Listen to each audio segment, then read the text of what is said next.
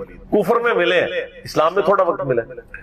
تو حضرت عمر بن عاص کہتے ہیں میں نے ہاتھ کھینچ لیا، میں نے کہا یا رسول اللہ پہلے گارنٹی دے میرے سارے گناہ معاف ہوں، تو آپ صلی اللہ علیہ وسلم نے فرمایا کہ اے عمر کیا تجھے نہیں پتا کہ اسلام پچھلے کے سارے گناہوں کو معاف کر دیتا ہے، اور اللہ کی راہ میں ہجرت پچھلے کے سارے گناہوں کو معاف کر دیتی ہے، اور حج مبرور پچھلے کے سارے گناہوں کو معاف کر، تو یہ اسلام لے کر آنا کتنی بڑی دولت ہے۔ تو یہ تجدید ایمان کرنا، کلمہ پڑھ کے یہ اپنا تجدید ایمان والا معاملہ بھی کرتے رہنا چاہیے، یہ بھی ایک توبہ کا ذریعہ۔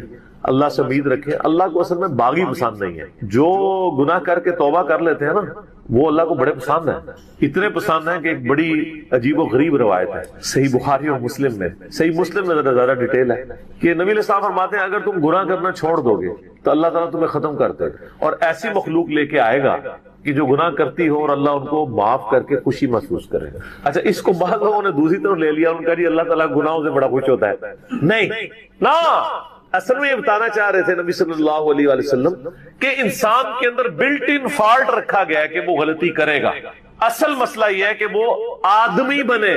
آدم نے اپنی غلطی کو جسٹیفائی کیا نہیں، جب غلطی کی تو کیا کہا ربنا ظلمنا انفسنا وان لم تغفر لنا وترحمنا لنکونن من الخاسرین، معاف کر دیا اللہ نے۔ شیطان نے اپنی غلطی کی جسٹیفیکیشن دینا شروع کر دیا، میں ایسے بہتر ہوں، تو نے اس کو مٹی سے بنایا، مجھے آگ سے بنایا ہے، میں اس کو کیسے سجدہ کروں۔ جو اپنی غلطی کی جسٹیفیکیشن دے وہ شیطان ہوتا ہے، اور جو اپنی غلطی کی جسٹیفیکیشن دیے بغیر سیدھی معافی مانگ لے وہ آدمی ہوتا ہے۔ ہم کہتے ہیں نا آدمی، آدم کے ساتھ اس کی مضبوط ہو جاتا ہے، تو رجوع اللہ۔ تو وہ نبی علیہ السلام یہ بتانا چاہ رہے تھے کہ ایسی مخلوق جو گناہ نہ کرے وہ تو آلریڈی اللہ کے پاس موجود ہے، فرشتے۔ اللہ نے انسان اور جن کو ایسی مخلوق بنایا ہے جو اپنی ول سے اپنے رب کو چوائس کرے، فَأَلْهَمَهَا فُجُورَهَا وَتَقْوَاهَا، ان میں یعنی برائی کا مادہ بھی رکھ دیا، اچھائی کا بھی، وہ خود اپنی عقل ایز اے انسٹرومنٹ یوز کر کے یہ اللہ تعالیٰ کو خود سے وہ چوز کرے۔ ایسی مخلوق اللہ کو چاہیے تھی۔ سر یہی وہ چیز ہے جیسے انسان فرشتوں سے افضل ہو جاتا ہے، اور میں اکثر کہا کرتا ہوں کہ یہ وہ دولت ہے جو جبرائیل کے پاس بھی نہیں ہے۔ سر جبرائیل مجھ سے اگر میرا ایمان ایکسچینج کرنا چاہے نا میں نہیں کرتا، جبرائیل نے خدا کو مانا ہے خدا کی مرضی سے، اور میں نے خدا کو مانا ہے اپنی مرضی سے، اس کا کوئی ایکویلنٹ نہیں۔ اسی لیے انسان اشرف المخلوق ہے، اسی لیے انسان کو اللہ نے اتنا درجہ ہے فرشتے سے بہتر انسان بننا، مگر اس میں لگتی ہے میں نظر، انسان بنے، آدمی بنے، یہ نہ ہو کہ اولئک کالانعام بل ہم اضل، جو سورۃ الاعراف میں ہے کہ وَلَقَدْ ذَرَأْنَا لِجَهَنَّمَ كَثِيرًا مِنَ الْجِنِّ وَالْإِنسِ، جنوں اور انسانوں کی اکثریت دوزخ کے لیے ہی پیدا ہوئے ہیں۔ یہ اللہ نے ایکسپرٹ اوپینین دیا، یہ نہیں ہے کہ میں نے دوزخ کے لیے ان کو بنایا۔ ساتھ یہ ہے کہ ہم نے ان کو کام دیے تھے، یہ سنتے نہیں، سننے کا سا نہیں سنتے، آنکھیں دی تھی دیکھتے نہیں، دیکھنے کا سا دیکھتے نہیں، یعنی عبرت والا، اور عقل دی تھی، دل دیے تھے، آپ عقل کر لیں ترجمہ، دل کر لیں، وہ سوچتے نہیں ہے۔ اولئک کالانعام بل ہم اضل، یہ تو چوپایوں کے مانند ہے بلکہ ان سے بھی بدتر ہے، جو آنکھ کان اور عقل کو یوز کر کر حق بات تک نہیں پہنچتے۔ ولا تقف ما لیس لک بہ علم، 10 کمانڈمنٹس میں سے 9 کمانڈ کیا ہے؟ سورہ بنی اسرائیل آیت نمبر 36۔ انسان کسی چیز کی پیروی اس وقت تک مت کرنا جب تک تجھے اس کے بارے میں ڈیفینیٹ علم حاصل نہ ہو جائے۔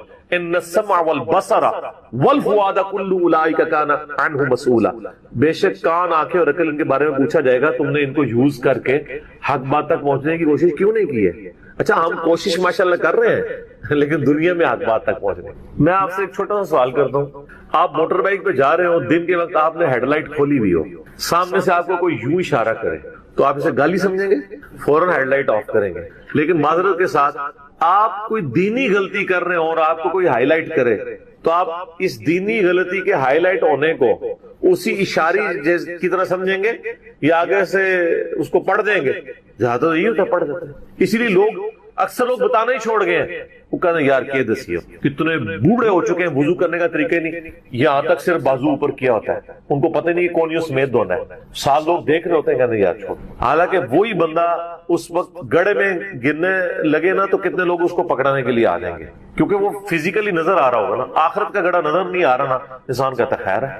یہی ہمدردی ہماری آخرت کے پوائنٹ آف ویو سے بھی ہونی, اور یہی حوصلہ ہمیں سننے کے اعتبار سے بھی ہونا چاہیے. میں اکثر کہتا ہوں کہ دنیا میں اگر آپ کو گالی دے کے بھی آپ کے دنیا کے نفع کی کوئی بات کرے نا, فلانا ٹھیک ہے تو اتنے بیٹھے ہیں, ادھر تو اناؤنسمنٹ ہوئی ہے کہ جناب جو اپنا شناختی کارڈ لے کے آ جائے تو اس کو راشن فری مل رہا ہے, تو آپ کو اس دوست کی گالی یاد آئے گی کہ یار بڑی مہربانی, بعد میں بھی آ کے بھی شکریہ ادا کریں گے. لیکن وہی دوست آپ کو پیار محبت سے بات سمجھائے کہ یار یہ تم غلط کر رہے ہو, آپ اس کو کتے کی طرح پڑ جاتے ہیں, اور کوئی نہیں تو کہتے ہیں اس کو تمیز ہی نہیں بات کرنے کی. دنیاوی طور پہ وہ گالی نکال کے بھی دنیاوی فائدے کی بات کرے تو آپ تمیز کو نہیں دیکھتے, اور آپ کے آخرت کے فائدے کی بات وہ لجاجت سے بھی کرے تو آپ کہتے ہیں تمیز سے نہیں بات کر رہا. اصل میں آپ نے خود کبوتر کی طرح آنکھیں بند کی ہوئی ہیں, بلی کو غائب کرنا چاہتے ہیں لیکن بلی غائب نہیں ہوگی, تھوڑی دیر بعد آپ کی گردن بروڑ لے, بولے اعوذ باللہ تعالیٰ. یعنی یہ ایک انسان کے اوپر ایک موت کی تلوار تو لٹک رہی ہے. ٹھیک ہو گیا, تو ان کو کہ بے فکر ہے, توبہ قبول ہے انشاءاللہ تعالی. اگلا سوال, کیا فرض نماز کے بعد 3 بار استغفر اللہ کے بعد ایک دفعہ سید الاستغفار بھی پڑھ سکتے ہیں؟ یہ بدعت تو شمار نہیں ہوگا. نہیں, کوئی بدعت نہیں ہوگا. صحیح مسلم میں حدیث ہے کہ نبی علیہ السلام فرض نماز کے بعد 3 دفعہ استغفر اللہ پڑھتے تھے اور پھر ایک دفعہ پڑھتے تھے اللہم انت السلام و منک السلام تبارک یا ذا الجلال والاکرام. اور بخاری اور مسلم دونوں میں ہے کہ فرض نماز کا مکمل ہونا نبی علیہ السلام کی ہم تکبیر کی آواز سے پہچانتے تھے, یعنی بلند آواز سے آپ اللہ اکبر کہتے تھے. پہلے ایک دفعہ اللہ اکبر بلند آواز سے کہنا ہے, پھر 3 دفعہ آہستہ آواز میں استغفر اللہ. یہ ہمارے اہل حدیث بھائی جو ہیں اس سنت پہ عمل کر رہے ہیں, لیکن وہ استغفر اللہ بھی اونچا بولتے ہیں. استغفر اللہ اونچا بولنا خلاف سنت ہے, صرف اللہ اکبر بلند آواز. اور دوسری طرف علماء عرب ہیں, انہوں نے اپنے اذکار کارڈ میں سے اللہ اکبر نکال ہی دیا ہوا ہے, وہ صرف استغفر اللہ پڑھتے ہیں. اور جب ان سے پوچھیں کہ یار اللہ اکبر نہیں پڑھتے, وہ کہتے ہیں نہیں, یہ جو بخاری مسلم میں ہے نا کہ نبی علیہ السلام بلند آواز سے تکبیر پڑھتے تھے, تو تکبیر سے مراد استغفر اللہ ہے. دیکھیں آپ بندہ کو ضد میں, استغفر اللہ کس عربی ڈکشنری میں تکبیر ہے؟ اگر آپ نہیں مانتے تو ہم آپ کو علم الکلام اور فقہ والا جواب دیتے ہیں. بخاری مسلم میں حدیث ہے, حضرت ابو ہریرہ کہتے ہیں کہ نبی علیہ السلام جب نماز شروع کرتے تو تکبیر کہتے, جب رکوع میں جاتے تو تکبیر کہتے, جب رکوع سے سر اٹھاتے تو سمیع اللہ لمن حمیدہ ربنا ولک الحمد کہتے, جب سجدے میں جاتے تو تکبیر کہتے, جب سجدے سے سر اٹھاتے تو تکبیر کہتے. تو کیا وہ استغفر اللہ کہتے تھے؟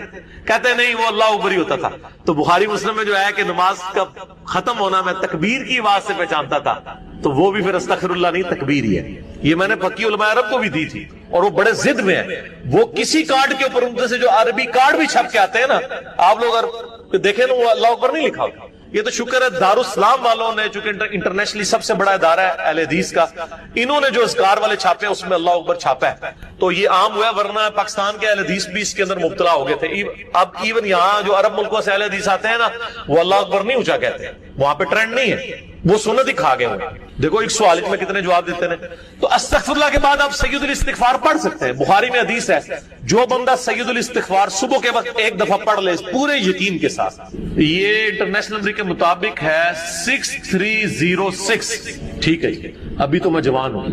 اللہم انت ربی لا الہ الا انت خلقتنی وانا عبدک وانا علی عہدک ووعدک ما استطعت اعوذ بک من شر ما صنعت ابوء لك بنعمتك علي وابوء بذنبي فاغفر لي فانه لا يغفر الذنوب الا انت. جو صبح کے وقت پورے یقین سے پڑھ لے, مرن شام سے پہلے مر گیا تو جنتی, اور جو شام کو پڑھ لے صبح سے پہلے پڑھ گیا تو جنتی. یہ صبح شام کے اذکار بلو کارڈ میں ہمارا یہ ذکر موجود ہے.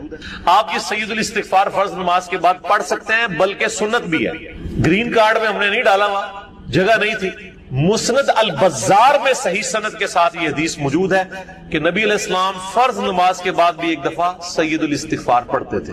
تو نہ صرف یہ جائز ہے بلکہ سنت ہے. اور میں الحمدللہ فرض نماز کے بعد جو آیت الکرسی کا وظیفہ ہے، باقی اذکار ہیں، تو میں سید الاستغفار ہر فرض نماز کے بعد پڑھتا ہوں، کیونکہ نبی علیہ السلام کی سنت تھی سید الاستغفار بھی، اور 3 دفعہ استغفر اللہ علیہ سے، اور اللہم انت السلام منک السلام، اور باقی اذکار۔ اور یہ تو میں صرف سمجھانے کے لیے کہہ رہا ہوں، یہ تو آپ گن بھی نہیں سکتے۔ قرآن پاک میں اللہ تعالیٰ نے فرمایا نا کہ اللہ کی نعمتیں اتنی زیادہ ہیں کہ تم انہیں شمار کرنا چاہو تو شمار بھی نہیں کر سکتے، تو وہاں سے اللہ تمہیں رزق دے گا، تمہیں گمان بھی نہیں۔ اب رزق کے لیے ضروری نہیں ہے کہ آپ کے پاس مال و دولت اور آپ کے ایسٹس بڑھ جائیں، یہ بھی اللہ تعالیٰ کا بہت بڑا رزق ہے کہ آپ کے پاس جو تھوڑے بہت ایسٹس ہیں وہ سلامت ہیں۔ کسی ایک میڈیکل کیس کسی گھر کے اندر 1 کروڑ پڑتی بندے کو بھی لا کے 0 پہ کھڑا کر سکتے۔ آپ کی زندگی میں کئی ایسے کیسز ہوئے ہوں گے جدادیں تک بک جاتی ہیں۔ وہ مجھے واصف علی واصف صاحب کی بات یاد آ گئی، وہ کہتے ہیں میں وہ مسجد میں بیٹھا ہوا تھا تو ایک بندے کو میں نے دیکھا کہ وہ دعا مانگ رہا ہے کہ یا اللہ 25 سال پہلے جو میں نے دعا تجھ سے کی تھی وہ واپس لے لے، بس یہ دعا کر رہا ہے۔ کہتے ہیں وہ فارغ ہوا تو میں نے اس سے پوچھا کیا ہوا؟ اس نے کہا جی 25 سال پہلے میں نے اللہ سے رو رو کے ایک بیٹا مانگا تھا، میری بیٹی ہی تھی صرف، اور وہ بیٹا میرے گاٹے فٹ ہو گیا، یعنی وہ نشے میں مبتلا ہو گیا، سارا گھر کا مال اس نے بیچ دیا، مجھے کنگال کر دیا، تو میں اللہ سے کہہ رہا ہوں یا اللہ یہ اولاد واپس ہی لے لے۔ تو یہ بھی تو ہو سکتا ہے۔ سورہ توبہ میں آتا ہے، اللہ تعالیٰ آتا ہے اپنے جو فاسق و فاجر لوگوں کے بارے میں کہ اللہ تعالیٰ چاہتا ہے کہ ان کی اولاد کو ہی ان کے لیے عذاب بنا، اولاد بھی عذاب بن سکتی، اسی لیے میں دعا کیا سکھائی گئی ہے، ربنا ھب لنا من ازواجنا وذریاتنا قرۃ اعین واجعلنا للمتقین اماما۔ اے اللہ ہماری بیویوں اور ہماری اولاد میں آنکھوں کی ٹھنڈک بنا اور ہمیں پرہیزگاروں کا امام بنا، ہماری آنے والی نسلیں پرہیزگار ہوں، ورنہ یہ تو مصیبت بھی گلے پڑ سکتی۔ تو ایک میڈیکل کیس آپ کو کہاں سے کہاں لے کے جا سکتا، ایک بچے کا نافرمان ہونا آپ کو کہاں سے کہاں لے کے جا سکتا، اور اس سے بڑی ناکامی تو آخرت کی ناکامی ہے۔ ایسا بچہ بھی ہو سکتا ہے کہ جو آپ کی دنیا تو برباد نہ کرے لیکن آخرت برباد کر دے، اس کی وجہ سے آپ گناہوں میں مبتلا ہو جائے۔ تو یہ بھی رزق کی ایک فارم ہے۔ رزق صرف یہ نہیں کہ آپ کے لیے مال پانی کھل جائے، بلکہ مال سبسسٹنس لیول پہ بھی موجود ہے، لیکن آپ کو کوئی ایسی تکلیف نہیں آ رہی کہ جس کی وجہ سے آپ کا مال نہیں نکل رہا۔ ورنہ ایک بندہ 10 لاکھ روپے مہینے کا کماتا ہے اور 9 لاکھ روپے اس کا نکل جاتا ہے، کیا فرق پڑا اس کو؟ اس نے کون سا ایسٹ بنا لیا، اور جو اذیت گزار رہا ہے وہ اللہ اس کو تو کوئی سوچ بھی نہیں سکتا، ذہنی ٹینشن ہے۔ صحیح بخاری مسلم میں حدیث ہے، نبی علیہ السلام فرمایا ہمیشہ اپنے سے نچلے لوگوں کو دیکھو تو تمہیں یوں اللہ تعالیٰ کی نعمتوں پر صبر نصیب ہوگا اور قناعت نصیب، اوپر نہ دیکھو۔ اور پھر بخاری مسلم میں یہ حدیث ہے کہ ابن آدم کے پاس اگر سونے کی 2 وادیاں ہوں تو وہ خواہش کرے گا تیسری وادی بھی مجھے مل جائے، اس کا پیٹ صرف قبر کی مٹی بھی۔ بخاری مسلم دونوں میں حدیث ہے کہ انسان کہتا ہے میرا مال میرا مال میرا مال، نبی علیہ السلام فرمایا تیرا مال تو وہ ہے جو تو نے کھا پی لیا یا پہن کر بوسیدہ کر دیا یا اللہ کی راہ میں خرچ کر کے آخرت کے لیے محفوظ کر لیا۔ عربی میں مدینہ ہر شہر کو کہا جاتا ہے، لیکن جب ہم المدینہ کہتے ہیں اس سے مراد مدینہ المنورہ ہوتا ہے، جہاں پہ ہمارے محبوب صلی اللہ علیہ وآلہ وسلم کی قبر مبارک ہے۔ اسی طریقے سے الہ تو جھوٹے بنائے ہوئے لوگوں کے موجود ہیں، قرآن حکیم میں جھوٹے الہوں کا بھی ذکر ہے۔ الالہ یہی ہے اللہ، اللہ کے جو ورڈ کس طرح بنا الالہ، ٹھیک ہے نا، وہ عربی لنگوسٹک کی وجہ سے پھر یہ جوڑ کے اللہ بن جاتا ہے، یعنی دی اونلی الہ جس کو پوجا جائے، اور ظاہر ہے اس کی ایسی کوالٹیز ہیں جو کسی اور کی نہیں ہے، اور وہ کوالٹیز کیا ہیں؟ وہ سورۃ الاخلاص میں آئی ہیں، قل هو اللہ احد۔ اے نبی صلی اللہ علیہ وآلہ وسلم فرما دیجئے کہ وہ اللہ ایک ہے، یکتا ہے، یونیک ہے، ایک نہیں ہے بلکہ یکتا ہے، ایسا یونیک کہ اس کے ہم پلے کا کوئی نہیں ہے۔ اللہ الصمد، وہ بے نیاز ہے، اس کو کسی کی پرواہ نہیں ہے، ہاں سب اسی کے اوپر ڈیپینڈنٹ ہے۔ لم یلد ولم یولد، اس نے نہ کسی کو جنا نہ اس سے کوئی جنا گیا، یعنی اللہ تعالی ہمیشہ سے ہے۔ اور اس کے اوپر میرا ایک یوٹیوب پہ کلپ بھی آپ دیکھ سکتے ہیں، ہو کریٹڈ گاڈ، اللہ کو کس نے پیدا کیا۔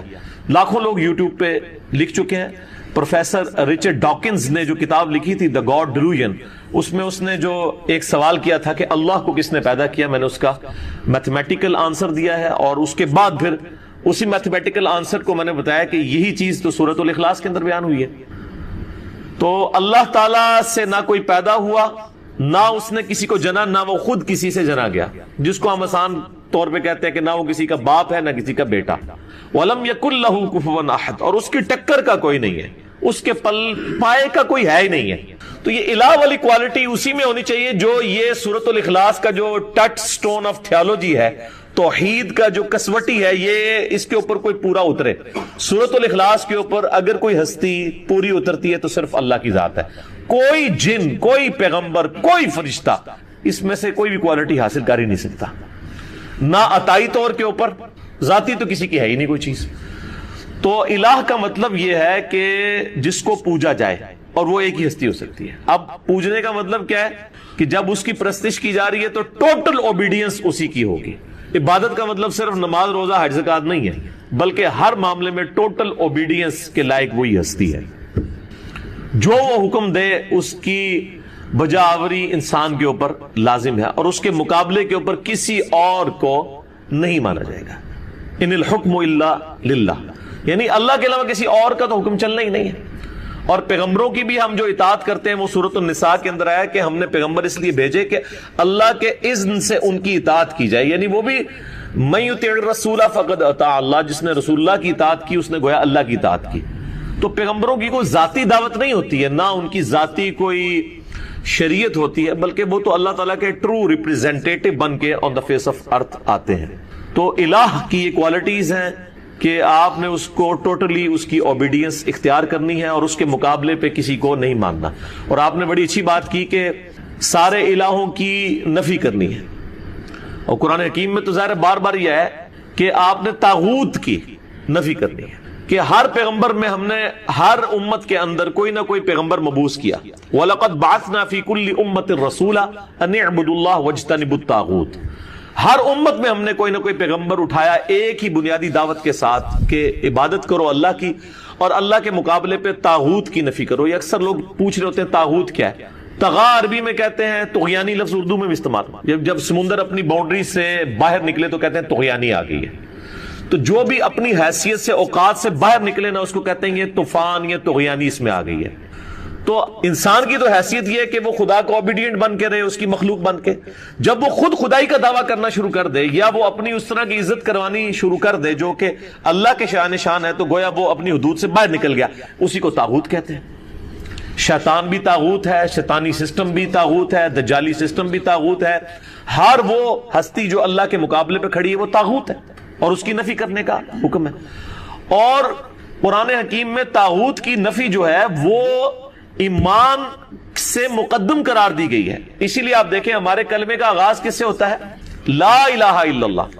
یعنی پہلے آپ کرتے ہیں نفی کہ نہیں ہے کوئی معبود سوائے اس اللہ کے. اس کے بعد آپ اللہ کے اوپر ایمان لے کے آتے ہیں. پہلے تمام جھوٹے خداؤں کی نفی، لا الہ، کوئی الہ نہیں ہے الا اللہ سوائے اس کے. اور یہ جو میں نے بات کی سورۃ البقرہ میں جو آیت الکرسی ہے، آیت نمبر 255، اس سے اگلی آیت ہے اعوذ باللہ من الشیطان الرجیم.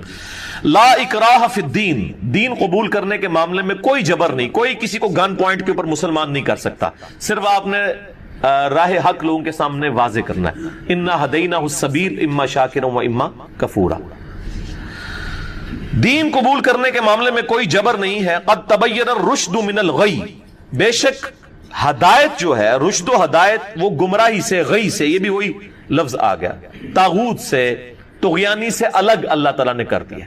حق اور باطل میں اللہ نے فرق خود کر دیا. فَمَن يَكْفُرْ بِالطَّاغُوتِ، تو جو کوئی کفر کرے گا طاغوت کا، وَيُؤْمِن بِاللَّهِ، اور ایمان لائے گا اللہ پر. اللہ پر ایمان لانے سے پہلے آپ نے اللہ کے مخالفین کا کفر کرنا ہے. وہ جو ڈاکٹر اقبال کا بھی ایک شعر ہے نا، کافروں کے کافر اور کافر خدا ہمارا. وہ کافر خدا کیا؟ یعنی ہر مسلمان کافر بھی ہے. کس چیز کا کافر؟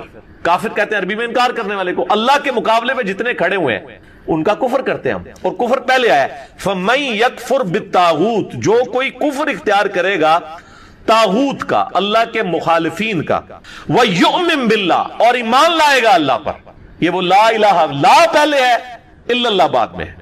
لا الہ الا اللہ. اچھا یہ مجھے یاد آیا، وہ اگلے دن میں وہ ایک ٹی وی کے اوپر دیکھ رہا تھا، وہ بلوچستان میں کوئی ٹائر شاپ دکھا رہے تھے.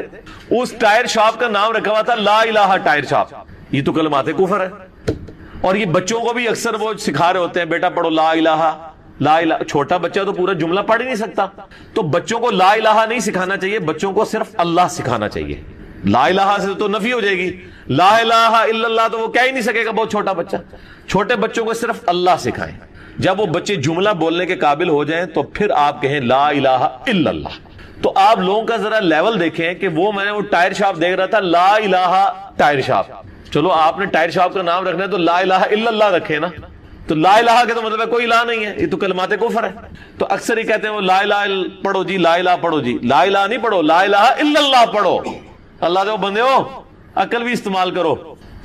تو جس نے طاغوت کی نفی کی وَيُؤْمِن بِاللَّهِ، اور پھر ایمان وہ اللہ پر لایا، فَقَدِ اسْتَمْسَكَ بِالْعُرْوَةِ الْوُثْقَى لَا انفصام لَهَا، تو اس نے ایک ایسا مضبوط اس نے کنڈا پکڑ لیا کہ جو کبھی ٹوٹنے والا نہیں ہے. یہ وہ لنگر، آپ کو پتا ہے وہ بحری جہازوں کو پرانے زمانے میں بادبان کی کشتیوں کو جب کنارے پہ کھڑا کرتے تھے، ایک مضبوط سی رسی سے، اس کو اینکر کہا جاتا ہے ہماری وہ انجینئرنگ کی لینگویج میں، اس کے ساتھ باندھ دیتے تھے تاکہ وہ جب ویوز چلے تو یہ نہ ہو کشتی پھر آگے چلی جائے.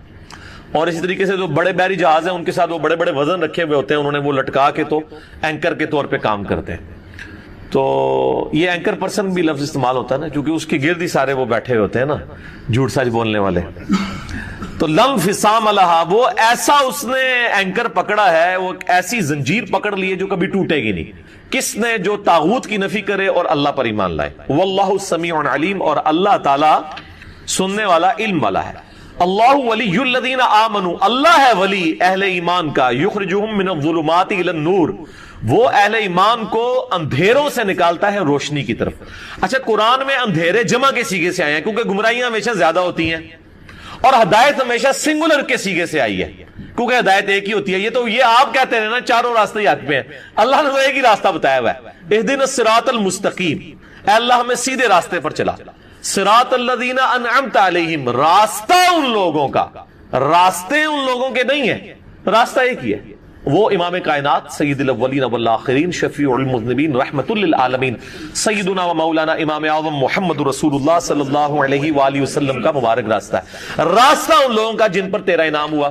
تو یہ سمجھتے ہیں وہ جو جتنے سلسلے چل رہے ہیں ہمارے بزرگوں کے، ہمارے وہ سارے بڑے بڑوں کے، وہ کہتے ہیں یہ سارے اسی طرف ہی جا رہے ہوتے ہیں، جبکہ قرآن ہمیشہ گمراہی کو کہتا ہے کہ جمع کے سیغے سے، ہدایت ہمیشہ سنگل ورڈ کے سیغے سے. اللہ تعالیٰ پشت پناہ ہے، ولی ہے، دوست ہے اہل ایمان کا، ان کو نکالتا ہے گمراہیوں سے نور کی طرف.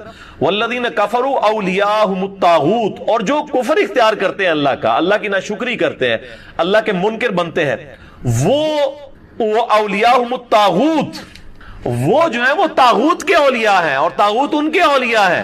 یخرجونہم من النور الی الظلمات، اور وہ طاغوت جو ہیں اللہ کے مخالفین، وہ ان کو نکالتے ہیں ہدایت سے گمراہیوں کی طرف، اندھیروں کی طرف. اولئک اصحاب النار، یہ ہیں دوست کی، ہم فیہا خالدون، رہیں گے اس میں ہمیشہ ہمیش. اللہم اجرنا من النار، اللہم اجرنا من النار، اللہم اجرنا من النار. لہذا یہ جو الہ اور عبادت کے مفہوم میں جو ہے وما خلقت الجن والانس الا لیعبدون، اس میں حقوق اللہ، حقوق العباد، تمام کی تمام چیزیں داخل ہیں. اور یہ تو لوگوں نے ڈویژن کی ہوئی ہے، حقوق العباد بھی بیسیکلی حقوق اللہ ہی ہے، کیونکہ اللہ ہی نے حقوق بتایا نا. اگر اللہ کے حقوق نہ ہوتے تو آج مسلمانوں نے بھی جو ہے وہ اولڈ ایج ہاؤسز بنائے ہوئے ہوتے اور اپنے ماں باپ کو وہاں پہ پھینکا ہوا ہوتا. مسلمان اپنے بوڑھے ماں باپ کو ان کی بد اخلاقیوں اور کمزوریوں کے باوجود کیوں برداشت کر رہے ہوتے ہیں کہ اللہ نے کہا کہ بڑھاپے میں بچوں کی مانند ہو جاتے ہیں، ان کو اف تک مت کہنا. ادروائز تو اگر انسانی طور پہ جو کچھ انگریز کر رہے ہیں جانوروں والا سلوک، وہی ہم لوگ بھی کر رہے ہوتے ہیں نعوذ باللہ. تو یہ فرق بھی نہیں کرنا چاہیے. اچھا، پھر اس میں مجھے وہ حدیث بھی یاد آ گئی، بخاری اور مسلم کی متفق علیہ حدیث ہے. اس کا ٹچ سٹون پھر کیا ہے؟ ٹھیک ہے کہ آپ صلی اللہ علیہ وآلہ وسلم نے فرمایا اس شخص نے ایمان کی حلاوت چکھ لی جس میں 3 نشانیاں ہوں گی. نمبر 1، اللہ اور اس کا محبوب صلی اللہ علیہ وآلہ وسلم اسے پوری دنیا میں سب سے بڑھ کر محبوب ہو جائے. نمبر 2، اس کی دوستی اور دشمنی کا معیار اللہ کی ذات، الحب للہ والبغض للہ، محبت بھی اللہ کے لیے اور دشمنی بھی اللہ کے لیے. اور تیسری نشانی یہ کہ کفر کی طرف لوٹایا جانا اس کے لیے اتنا ہی مشکل ہو جائے گا جتنا آگ میں جلایا جانا، یعنی وہ آگ میں جلنے کے لیے تیار ہو جائے گا، ایمان نہیں چھوڑے گا. جب اس لیول پہ کوئی پہنچے گا تو وہ مومن ہوگا.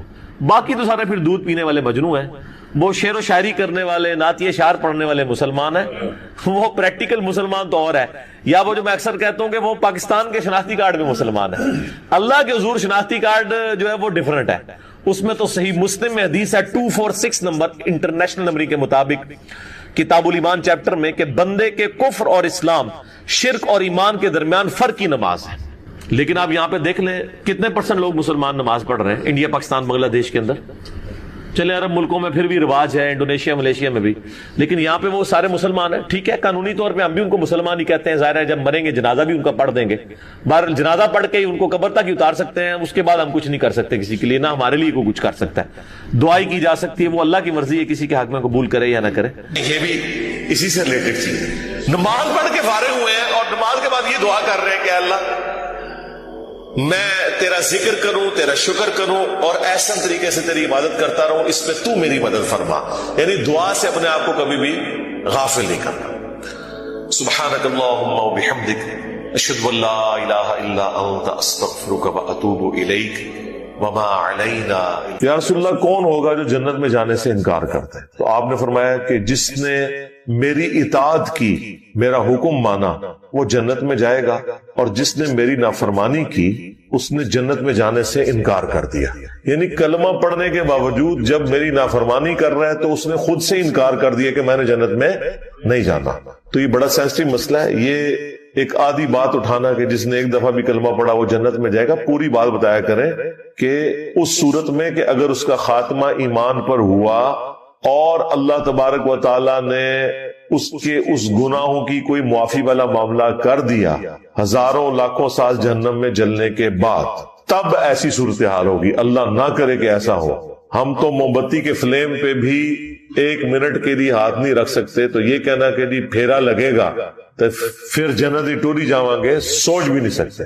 اللہ تعالیٰ فرما رہا ہے سورۃ الفرقان میں کہ جہنم تھوڑی دیر رہنے کے لیے بھی بری جگہ ہے اور مستقل قیام کے لیے بھی انتہائی بری جگہ. اللہم اجرنا من النار, آمین. سورۃ الاحزاب کی آیت نمبر 72 میں انسان کو ظالم اور جاہل کیوں کہا گیا جبکہ اس نے اللہ کی امانت کو اٹھایا؟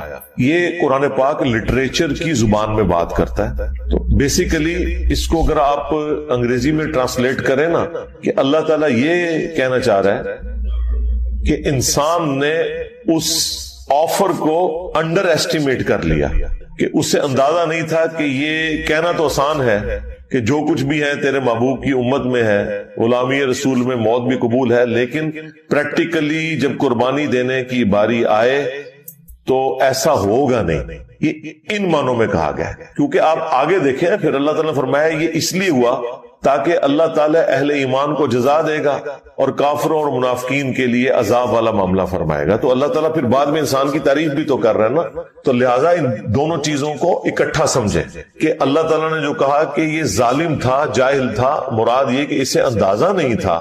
جاہل سے مراد آپ یہ سمجھ لیں جیسے جس کو کسی چیز کی سنگینی کا علم نہ ہو, اسے کہا جاتا ہے جاہل. ظالم اس اعتبار سے کہ خود اس نے اپنے لیے ایک ظلم والا معاملہ کر لیا کہ اسے پتہ ہی نہیں تھا کہ میں یہ جو کچھ کرنے جا رہا ہوں اس کا اینڈ رزلٹ کیا نکلے گا. اپنے اوپر ظلم خود ہی کر لیا اس نے, آفر قبول کی تو اب اسے آفر نبھانی پڑے گی. اس کا قطعاً یہ مقصد نہیں تھا کہ اللہ تعالیٰ کہ ڈیوائن پلان کے کو خلاف یہ بات ہو گئی ہے. اللہ بھی تو یہی چاہتا تھا. سورۃ البقرہ میں آیا کہ میں زمین میں اپنا ایک خلیفہ بھیجنے والا ہوں, تو یہ تو اللہ تعالیٰ نے ڈیسائیڈ کر دیا ہوا تھا کہ زمین میں خلیفہ بھیجنا ہے. اس کے لیے کوئی بھی ایک معاملہ ہونا تھا, وہ اللہ تعالیٰ کی حکمت تھی. تو یہ ان معنوں میں ہے. اور اگر کوئی یہ کہے کہ مجھے تو یاد ہی نہیں ہے کہ میں نے کوئی اللہ تعالیٰ سے اس قسم کا عہد کیا تھا, ہماری انسٹنکٹ کے اندر یہ عہد موجود ہے, اس کو چھوڑ دیں.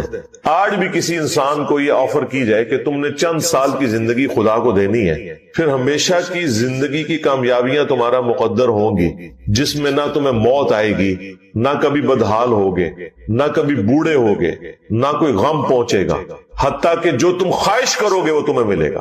دنیا میں تو انسان کوشش کر کے لیتا ہے تو اس کے لیے اپنی زندگی گنوا دیتا ہے, اور آخرت میں صرف خواہش کر کے مل جائے گا. تو ہر بندہ یہ آفر قبول کرنے کے لیے تیار ہے. اگر آپ کو یقین نہیں آتا تو میں آپ کو مثال دے دیتا ہوں. اگر کسی شخص کو یہ آفر دی جائے کہ جو شخص لاہور سے لے کر جہلم تک ریل کار میں 3 گھنٹے کا سفر کھڑے ہو کر کرے گا, جہلم پہنچتے ہی اس کی پوری زندگی کا خرچہ گورنمنٹ آف پاکستان اٹھائے گی, اس کے بچوں کا خرچہ, اس کی فیملی کی ساری ضروریات, اس کا مکان,